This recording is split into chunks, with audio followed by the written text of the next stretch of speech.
Buenas noches, sean ustedes cordialmente bienvenidos. A nombre de la Feria Internacional del Libro de Coyoacán, FILCO 2023, les agradecemos su presencia a la presentación de Aquellas horas que nos robaron, de Mónica Castellanos, y que nos acompañan en esta noche Samantha Rodríguez, Jessica Lepe, Alberto Enríquez y Claudia Bodegui. Sin más preámbulo, le cedemos la palabra. Hola, buenas noches, buenas tardes a todos, muchas gracias por estar aquí. Bueno, ya nos presentaron, ahorita vamos a hablar un poquito más de cada uno. Yo soy Samantha, bueno, mi compañera Jessica está al otro extremo y ahorita vamos a presentar a cada uno de nuestros ponentes. Pero bueno, rápidamente les queríamos comentar que Jessica ya nos invitó Mónica porque tenemos un proyecto que se llama The Voice of the Silence, que habla sobre el Holocausto y la Segunda Guerra Mundial, que se relaciona mucho con aquellas horas que nos robaron, que ahorita vamos a hablar al fondo de eso. La verdad que ha sido un proyecto que nos ha permitido llegar a conocer a gente tan hermosa como Mónica y miles de personas. Entrevistamos a sobrevivientes del Holocausto, familiares de ellos, descendientes también de los héroes, los que salvaron a gente como don Gilberto Bosques. Y bueno, hemos hecho como eventos y entrevistas, más de 70 de ellos con universidades, escuelas, y bueno, nos dedicamos a esto, ¿no? A la difusión de la historia y también de la lectura. Bueno, Jessy, te dejo la palabra. Todo este proyecto, claro, es enfocado hacia los jóvenes, principalmente desarrollado en redes sociales, y pues estas son de nuestras primeras entrevistas presenciales, ¿no? Además tenemos un público bilingüe, eventos bilingües, y recientemente estamos insertando el lenguaje de señas, también para practicar un poco más la inclusión hacia personas que no tienen como este acceso igual que nosotros, ¿no? Pero sin más preámbulo, nos gustaría comenzar por nuestros invitados de hoy. Entonces, bueno, hoy vamos a presentar el libro Aquellas horas que nos robaron, de Mónica Castellanos, y este libro es una maravilla, de verdad. No se los digo porque por otra cosa, sino yo como lectora aficionada verdaderamente me enamoré de este libro y lo he leído ya 4 veces. Este libro nos presenta la historia de Gilberto Bosques Saldívar, un cónsul mexicano que fue enviado como embajador a la Francia de Vichy, la Francia que era, según esto, la zona libre cuando fue la invasión nazi a este país, ¿no? Pero nos lo cuenta a partir de los ojos de 2 jovencitos que son Guillermina y Francesca. Y estos 2 personajes van a ir contando parte de la historia. Al mismo tiempo se van presentando diferentes enfoques en los que Mónica entrelaza de manera intrigante la historia de los refugiados españoles, porque Gilberto Bosques principalmente ayuda a españoles que están huyendo del gobierno de Franco, y al mismo tiempo nos va entrelazando la historia de los judíos de la Alemania nazi. También nos deja sentir la crudeza de la guerra y el peligro de aquellos que vivieron en aquella época y que eran perseguidos por estos regímenes, ¿no? Y que también fueron ayudados, y lo que representó esa ayuda y toda la labor de Gilberto Bosques. Les invito a leer este maravilloso libro que nos presenta ágilmente y para público general y juvenil esta historia de este gran hombre con un gran corazón y enamorado de México, y además pues conmovido por la gente que le rodeaba, Gilberto Bosques. Así que ahora vamos a presentar a nuestros entrevistados. Comenzamos con Mónica Castellanos, nuestra autora, que es egresada del Instituto Superior de Cultura y Arte de Monterrey, es cofundadora de la editorial 42 Líneas, del Centro de Estudios Familiares y Sociales, y conferencista. A partir del 2013 se ha dedicado a lo que ha sido su mayor pasión, que es la creación literaria, y entre sus obras se encuentran Canasta de Comadres, Aquellas horas que nos robaron, El desafío de Gilberto Bosques, ganadora del premio Antonio García Cubas en 2019, en la categoría de novela histórica. En el 2011 se publicó El aroma de los anhelos, también bajo el sello de Grijalbo. Bueno, ahora vamos a presentar a nuestros otros dos invitados especiales. Les presentamos a Claudia Bode, que ella es egresada de Sociología de la Facultad de Ciencias Políticas y Sociales en la UNAM, dedicada fundamentalmente a la docencia en temas de teoría y metodología en ciencias sociales en la Universidad Pedagógica Nacional y en la FCPIS, principalmente en seminarios y proyectos de investigación relativos a temas de la salud y sociedad, sociología latinoamericana, problemas teóricos metodológicos en la formación académica de científicos sociales, problemas de educación y de cultura en ciencias sociales, así como de diversidad, identidad y multiculturalismo. Voto informado, asimismo se ha desempeñado en la organización de eventos académicos y en cargos en la administración de la FCPIS. Y también, bueno, es descendiente de brigadistas internacionales judíos salvados por las visas de Gilberto Bosques. Sí, es un honor tenerte aquí, Claudia.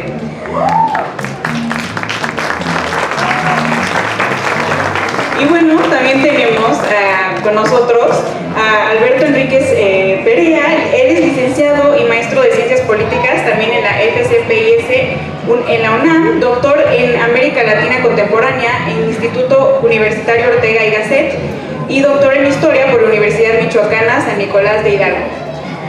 Miembro del SNI nivel 2, miembro de la Sociedad Mexicana de Geografía y Estadística. Estudia exilio español y diplomacia mexicana y pensamiento político mexicano, historia intelectual y política. A su cargo tiene obras de Silva Herzog, 20 tomos, García Robles, 6 tomos, fue asesor del Cor Capilla Alfonsina que dirigió el maestro Carlos Fuentes, de 12 tomos. Entre antologías, compilaciones, coordinación de libros propios, que han sido 75 libros. Y bueno, él es nada más nada menos que sobrino de don Gilberto Bosques, entonces es un honor también tener aquí a un familiar de el personaje de nuestro libro, un gran mexicano. Muchas gracias.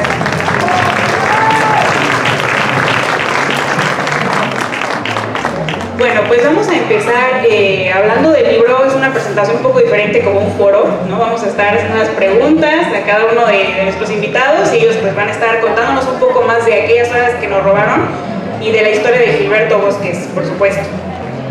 Bueno, mi primera pregunta sería para ti, Alberto. Cuéntanos, ¿quién fue don Gilberto Bosques y dónde nació? Bueno, nació en el sur del estado de Puebla, en un lugar que se llama Chautla de Tapia, y justamente en ese lugar vivió su infancia.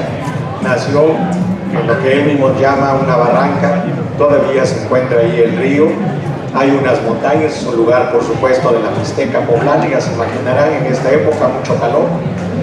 Es un lugar en donde indudablemente ahí crece y ahí se desarrolla y ahí ve la primera experiencia revolucionaria, que es la de 1903, cuando escucha por primera vez los gritos en contra de Porfirio Díaz y a favor de la libertad. Después llega a la ciudad de Puebla, ahí conoce entre otros revolucionarios a Aquiles Serrán.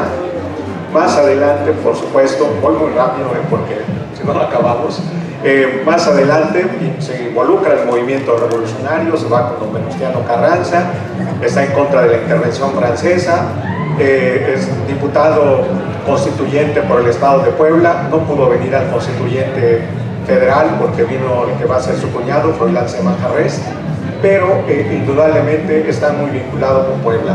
Ahí hace una labor muy importante. Él, por supuesto, es el que hace uno de los que elabora la Constitución de Puebla, y empieza el tema educativo, que va a ser una preocupación permanente. Más adelante es diputado federal por Álvaro Obregón, segunda ocasión en el periodo de Cárdenas, que es donde va a tener una labor muy importante, que no sé si la puedo decir o más adelante. ¿De una vez hoy? Bueno, si quiere un poquito más adelante, como quieras. Bueno, ahorita vamos a ir hablando un poquito más sobre su historia. Muchas gracias, Alberto. Sin duda es que, bueno, ahorita vieron los orígenes de don Gilberto Bosques. La verdad que él desde joven fue revolucionario, ¿no? Quiso cambiar las cosas aquí en México, pues como escuchamos, participó en la Revolución Mexicana, en la política, siempre queriendo hacer un cambio para bien. Pero bueno, lo que se centra aquellas horas que nos robaron es en una labor increíble que hizo. Entonces, ahora le vamos a preguntar a Mónica que nos cuentes un poco de la labor de Gilberto Bosques. ¿Cómo fueron sus años siendo cónsul de México en Francia, en una época tan difícil, porque a él le tocó entre la Guerra Civil Española y la Segunda Guerra Mundial? Sí, buenas noches, Sam. Buenas noches, Alberto, Claudia, Jessy. Buenas noches a todos ustedes. Muchísimas gracias, de veras, por estar aquí esta noche, por acompañarnos en este foro maravilloso de la FILCO 2023, en este escenario lindísimo que tenemos de los jardines del Jardín Hidalgo. Hablar de Gilberto Bosques es una cosa fascinante, es un personaje con el que me topé por casualidad, de esos momentos que en el internet de pronto aparece el nombre, un dato, una persona, un Gilberto Bosques, un Gilberto Bosques, un mexicano, y ahí decía que había salvado miles de vidas. Yo sé quién es este mexicano y por qué nunca he oído hablar de él. Y de ahí surgió lo que ha sido una aventura maravillosa que me ha traído, que nos ha traído hasta este día aquí con ustedes para seguir hablando de él, porque hay muchísimo que decir de la figura de este gran mexicano como es don Gilberto. Contestando tu pregunta, Sam, bueno, él llega a Francia en un momento en que pues él tenía interés, su primera encomienda obviamente pues era ver por los mexicanos que estaban allá, pero como él también tenía esta inquietud por averiguar el sistema educativo francés. Con esto que mencionaba hace un momento Alberto, de esa inquietud que él tiene siempre por la educación, él quería importarla a México, quería ver lo que estaban haciendo, quería ver qué elementos podían adaptarse a las circunstancias mexicanas. Y llega y se da cuenta de que la situación era tremenda, durísima, porque a lo largo del territorio francés estaban establecidos unos campos que se llamaban de internamiento, pero que realmente eran campos de concentración. Eran lugares donde estaban pésimas condiciones. Yo siempre les comento cuando tengo oportunidad en alguno de los clubes de lectura o presentaciones, imagínense lo que es un arenal, una playa y un alambre de púas alrededor. Bueno, pues eso era el campo, no había absolutamente nada más. Y en esas condiciones él se encuentra a miles de españoles en suelo francés. Entonces, la situación que enfrenta Sam es una situación de urgencia, de responder ante ese reto. Ahí ya queda a un lado estos inquietudes personales que él tenía para poderse responder a la altura de lo que esa situación estaba demandando. No solo a él, sino todo el cuerpo diplomático, incluso el que había estado antes de él, porque hay que decirlo, fue Gilberto Bosques, sí, pero también fueron otros diplomáticos como Narciso Bassols, Luis Rodríguez, y todo el cuerpo de la delegación, su familia, que estuvieron hombro a hombro colaborando con él. Entonces, este es el escenario en el que se encuentra este momento coyuntural de la historia de don Gilberto. Un momento en el que ha sido preparado, desde lo que comentaba Alberto, desde una infancia que está muy pues impregnada por estas situaciones de lucha, de rebelión, de guerra, de educación que le dan sus padres después en Puebla, la influencia de los hermanos Cerdán, de Aquiles Cerdán, de los hermanos Flores Magón, para forjar el pensamiento de... Y es como una preparación, así lo veo yo. ¿Tú también, Alberto? Justamente esta parte que me faltó del periodo de Lázaro Cárdenas es todavía un poquito interesante para continuar con lo que decía Mónica, porque don Gilberto en el periodo de Cárdenas es diputado federal, a él le corresponde redactar, escribir, incluso tenía todavía su máquina de escribir, donde él hizo todo lo que se refería a la reforma del artículo 3º constitucional. A él y a Luis Enrique Erro se les debe esa polémica reforma educativa de 1934 que se llamó la educación socialista. Y en sus archivos estaba justamente un borrador del trabajo que él hizo. En fin, esa es una parte muy interesante para seguir con la educación. Segundo, además de diputado, dirigió el periódico El Nacional. En El Nacional, como ustedes quizás hayan sabido de él, fue un periódico muy importante en este periodo, el más grande, ahí escribían las mejores plumas, y desde que surgió la República Española estuvo a favor de la República. Justamente cuando estalla el golpe contra las instituciones democráticas, ese 1936, todavía se encontraba Froilán Manjarrés, el cuñado de don Gilberto. Desafortunadamente tiene un cáncer terrible, deja el periódico y asume el periódico Gilberto Bosques. Entonces, si ustedes ojean y ven el periódico 37, 38, van a ver ahí toda la información que va llegando y cómo se está distribuyendo y cómo quieren que se informen los mexicanos de la Guerra Civil Española. ¿Sí? Entonces, cuando él llega a París, indudablemente que está muy bien informado. Él tiene, por supuesto, a la mano los cables que están llegando a la redacción del Nacional, sabe cómo está el movimiento internacional y llega con esa preocupación que decía Mónica, de que justamente por indicaciones del presidente Cárdenas, atender a los republicanos españoles, porque la República fue algo muy importante para el gobierno de Cárdenas. Y como decía muy bien Mónica, esto no es nada más en 39, desde 36. Y hay que decir una cosa, el asilo empieza en 36 y llegaron más de 1000 o cerca de 1000 personas a la embajada en Madrid que no eran republicanos. Pero acuérdense que el derecho de asilo es un derecho humano, un derecho político. Aquel perseguido que quiera acogerse a la bandera mexicana puede ir a esa sede y refugiarse. Y así pasó en 36. Llegaron cerca de 1000 personas y todas ellas salieron rumbo a Francia, con excepción de 2 gentes que las propias fuerzas obreras españolas decían que habían sido gente que torturaba a los obreros, pero eso quizás se resolvió. Entonces, todo esto se conocía a través de la prensa, de cuál era la actividad que había, no solamente en España, sino también en Francia, y seguramente en otras partes de Europa, porque la diplomacia, como muy bien lo dice Mónica, la diplomacia mexicana estaba en Europa justamente al pendiente de todo el movimiento que había, nazista y fascista, pero también la República Española, porque tenía un alto significado político.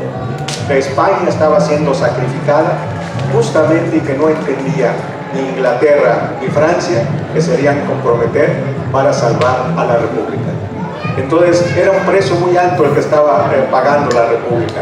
Y bueno, cuando llega, indudablemente que llega una persona con mucho conocimiento de causa y hace lo que a continuación seguramente nos van a decir nuestras amigas, ¿verdad? Y es una labor verdaderamente extraordinaria, sí, una labor única que quizás se hizo y que todavía hasta el momento hay otros diplomáticos, no solamente mexicanos sino extranjeros, que también auxiliaron no solamente a españoles, también a judíos, antinazis, etcétera, pero la figura de Bosques es verdaderamente extraordinaria por el trabajo que hizo justamente como cónsul y como encargado de negocios de México. Muchas gracias, Alberto. Sí, la verdad es que es un hombre admirable, Gilberto Bosques. No sé, creo que casi nadie de nosotros, antes de, por ejemplo, leer el libro de Mónica o algo así, es alguien que casi no se conoce en México y debería de ser uno de los personajes más conocidos, ¿no? Por lo que hizo y pues no, eso no se enseña en las escuelas, no se enseña de la vida de don Gilberto Bosques y eso se debería de hacer. Bueno, ya contaron un poquito, ¿no? De cómo él siendo allá cónsul en Francia empezó a dar asilo a los refugiados en la embajada. Pero cuéntenos un poco de las visas. Primero, Alberto, las visas que empezó a dar tanto bueno, sí, los dos. Primero Mónica y Alberto, entre los dos, si nos pueden contar un poco de las visas tanto a los refugiados de la Guerra Civil Española, tanto y a los refugiados del nazismo, ambos.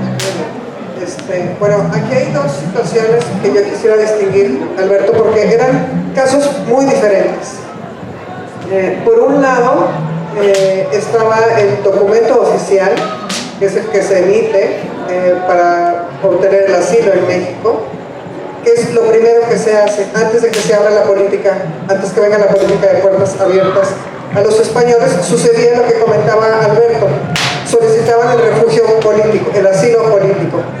Eso es una situación diversa que la visa Bosques, o la famosa visa Bosques, que no era una visa. Y yo cuando leí esto, de veras que me quedé admirada, dije, qué capacidad y qué inteligencia del gobierno mexicano, de los diplomáticos mexicanos, para generar este acuerdo. Hay un acuerdo franco-mexicano en el que pues estipula que se va a emitir un documento para los que quieran venir a México mientras se gestionan su papelería, ¿no? Mientras los documentos salen, y esto es un salvoconducto. Y esta es la famosa visa Bosques. Este documento, que no es un documento oficial, es un papel que decía que el portador de la presente estaba tramitando sus documentos para venir a México. Esta es una solución maravillosa, de la que yo no sé, por más que he investigado, no hay un dato real de cuántas de estos se hayan entregado.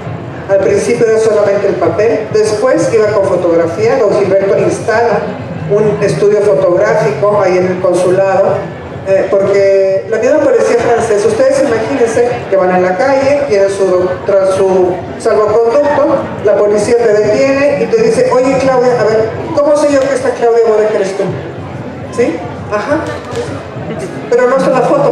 Entonces, eso es lo que lleva a don Gilberto a instalar, o sea, a recurrir a estos otros elementos adicionales que no tienen nada que ver con lo que es un cónsul. O sea, el buscar castillos, el buscar esos otros lugares tampoco. Y bueno, eso por un lado. Por otro lado, voy a dejar a Alberto que conteste sobre lo que era ya el pasaporte mexicano, o sea, el documento legal para venir a México por parte del exilio español. Y voy a contestar lo que era el documento para los judíos. El tema de los judíos era diferente. México tenía una política distinta, sobre todo surgida por una ley de asimilación. Esta ley de asimilación indicaba que toda la gente, bueno, grupos sociales de otras naciones que quisieran venir a México tenían que tener la capacidad de asimilarse con nuestra sociedad. Y eso es algo que no lo veían como posible para el pueblo judío. Entonces las visas estaban restringidas.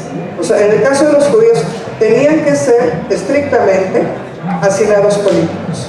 Y eso restringió mucho la labor de Gilberto Bosques, la labor diplomática oficial. Y esto es importante, porque hubo una labor personal, clandestina, de la cual no hay registro, porque además los registros se quemaron, y habría sido absurdo, o sea, documentar también lo que estoy haciendo por debajo del agua, ¿verdad? A mí me toca mucho encontrar testimonios, y eso es una cosa maravillosa en los clubes de lectura, cuando me dicen, bueno, es que yo me acuerdo que mi abuelita contaba que don Gilberto gestionaba con las familias francesas que recibieran a niños judíos. Y eso era una actividad que estaba completamente, pues, por fuera de la labor diplomática. Y es admirable, o sea, cómo él logra salir de sí mismo y de su función como cónsul para hacer todo este tipo de acciones adicionales a lo que es lo estrictamente legal. Y ahora sí, te dejo, Alberto. Gracias. Bueno, también quisiera hacer una cosa que me parece interesante. En estos años 39, quizás México no era conocido ni siquiera en España y mucho menos en Francia, como podría uno imaginarse. Exactamente, por eso es que va a empezar a ser muy importante cuando empiezan a llegar el flujo migratorio, que es inmenso, a Francia, y empieza ese trabajo impecable, grandioso de la diplomacia mexicana, y empieza esta actividad que ya les decía a ustedes por órdenes del general Cárdenas, todo el apoyo para los republicanos españoles. Y empezaron a llegar solicitudes creo que había 2 consulados en Francia, y empezaron a ver que subía la cantidad de solicitudes, ¿no? Era una cantidad bárbara, y empezaron a decir que qué se iba a hacer y cómo se iban a trabajar, y empezó a partir de ahí de que estaban dando visas o apoyos en la legación y en los consulados mexicanos. y empezaron a preguntarse, ¿y qué es México? ¿Qué era México? ¿No? Porque México no se conocía, bueno, no sé si todavía se siga conociendo mejor, pero en esos años era difícil saber cómo era este país, ¿no? Todavía había algunas ideas muy difíciles, por eso va a ser tan importante lo que decía Mónica, el encuentro con los altos dirigentes franceses y la delegación mexicana para ese convenio México-Francia, porque estaban sorprendidos el gobierno francés que México se interesara por esa gente gentuza. Además, los franceses decían cosas muy feas sobre los españoles, ¿no? Y que por qué se estaban interesando, y le decía, es que el gobierno mexicano quiere ayudar al gobierno francés para poder que la situación sea un poco mejor para los españoles. Pues bueno, ustedes no saben con quién se meten, los españoles son unos ingratos, y bueno, ahí está todo el registro. Pueden leer el libro de Luis Rodríguez, que lo publicaron, está en un estante del Colegio de México, no sé si lo hayan traído, pero ahí están las memorias de Luis Rodríguez, donde van a encontrar todos estos asuntos. Se logra este convenio y eso agiliza justamente todas estas cosas que nos está diciendo. Y Mónica, y las primeras visas que se dan, de las primeras 10, viene una de las glorias de la filosofía española, María Zambrano.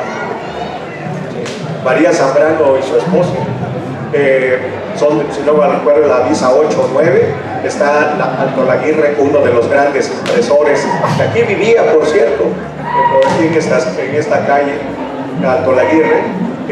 Por ahí está su hija Paloma Alto Laguirre, que está casada con Jean Valender. Bueno, son de las primeras visas que da don Gilberto, está en serio, y a partir de ahí empieza este trabajo, incluso de mexicanos que están pidiéndole algo a la legación mexicana que busque, porque no solamente hay judíos, sino también los masones son muy perseguidos. Los comunistas, ni se digan, los socialistas, ¿cómo van a estar ahí? Los comunistas hay que matarlos porque son los causantes de todo esto. O sea, realmente es el terror el que vive en esos años todo aquel que está llegando a Francia, y es ahí donde, por eso, la conducta de la diplomacia mexicana, creo que no solamente en Francia, sino también en España y en varios otros lugares, es ejemplar por esa dedicación y por andar buscando, inclusive, a dónde estaban aquellas personas que gente de México pedía que se buscaran. Y así fue como se empezaron a dar estas visas, digamos, oficiales, que venían con mi número, con el sello, etc. Y que realmente es extraordinaria, porque además de esto, pues también se ayudó, como decía Mónica, a salir a gente que estaba perseguida. Max Saúl, es para que hagas otro libro. Sí, ¿no? Porque esa es una novela, se le sacaba de Francia y volvía a caer preso, y se le sacaba y volvía a caer preso. Creo que hasta la tercera ocasión es como que llega aquí a México. Por eso mucha de la obra de Max Saúl está dedicada a don Gilberto, ¿no? Bueno, como estas cosas suceden, que a veces había que justamente hacer este trabajo, que como también dice Mónica, no era necesariamente diplomático, ¿no? Porque bueno, pues él tenía su protección diplomática, etcétera, pero eso de andar buscando el café, los cigarros, el alojamiento, etcétera, todo eso hace que la diplomacia mexicana adquiera un nivel, y entre ellos, por supuesto, la figura de don Gilberto, verdaderamente extraordinaria. Es un apoyo total y absoluto para todos aquellos que se quieren acoger bajo la bandera mexicana. Muchas gracias, Alberto. La verdad que sí es una labor increíble, y quiero que todos pongamos como en los zapatos de don Gilberto, porque bueno, tal vez nadie de aquí, o tal vez me equivoco, es diplomático, pero imagínense en lo que ustedes se desempeñan, ¿no? Su trabajo, sus estudios, tener que arriesgar, bueno, decidir arriesgarlo todo, arriesgar su propia vida, arriesgar su familia, porque, bueno, si Elena aquí se me robaron, ahí de hecho una de las voces del libro es la hija de don Gilberto y cuenta toda la historia de cómo ellas, pues la familia de don Gilberto vivía allá en Francia cuando él estaba haciendo esto. Entonces, poner en peligro a tu vida, tu familia, tu trabajo, tu puesto, como él lo estaba haciendo, porque, como decían, la política de México era un poco reservada en cuanto a recibir refugiados, pero él lo arriesgó todo para salvar muchas vidas. Entonces, por eso le quiero dejar la palabra a Jessie, que nos va a también aclarar un término muy importante que ahorita se va a hacer una pregunta, bueno, muy crucial en la vida de don Gilberto. Bueno, dentro de todo este movimiento que organiza Gilberto Bosques y toda esta labor que hace, una pregunta muy común es si él es reconocido como justo entre las naciones, ¿no? Esto nos lo va a contestar Mónica, pero un justo entre las naciones, el arquetipo lo tendríamos en Oskar Schindler, famoso por esta película de Steven Spielberg, la lista de Schindler, ¿no? Entonces, estos justos entre las naciones son personas no judías que salvaron judíos durante la Segunda Guerra Mundial. Y cuéntanos un poco, Mónica, ¿por qué Gilberto Bosques no es reconocido como dentro de esta lista de héroes del Holocausto? Sí, muchas gracias, Jessie, por tu pregunta. Es una pregunta muy importante. Yad Vashem, entre la lista de requerimientos que hay para otorgar este título de justo entre las naciones, en el caso de los diplomáticos tiene dos cláusulas o dos puntos que consideran que don Gilberto no los cumple. Uno de ellos es que debió haber arriesgado su vida y Yad Vashem considera que no. Al tener inmunidad diplomática, consideran que la Gestapo no iba a hacerles daño jamás, ni a él ni a su familia. Y el segundo punto es que debió haber desobedecido al gobierno mexicano. O sea, esos dos elementos son los que Yad Vashem expone en una carta, en un correo, yo ahí lo tengo, como motivos por los cuales no se otorga el título, el reconocimiento de justo entre las naciones.